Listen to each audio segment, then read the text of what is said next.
என் உயிரினும் மேலான அன்பு உடன்பிறப்புகள்.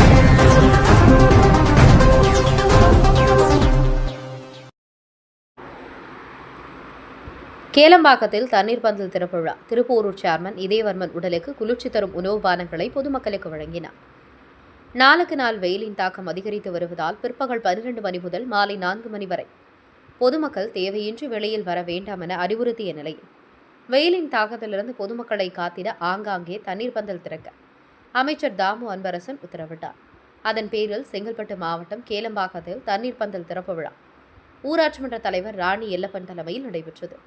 இதில் சிறப்பு அழைப்பாளராக முன்னாள் எம்எல்ஏவும் திருப்போரூர் ஒன்றியக்குழு பெருந்தலைவருமான SRL இதயவர்மன் கலந்து கொண்டு பொதுமக்களுக்கு உடலுக்கு குளிர்ச்சி தரும் இளநீர், பனநுங்கு, மோர், கூழ், தர்பூசணி, பதநீர் உள்ளிட்டவையை பொதுமக்களுக்கு வழங்கினார். இதில் திமுகவினர் பலரும் கலந்து கொண்டனர்.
சுகரண்ணா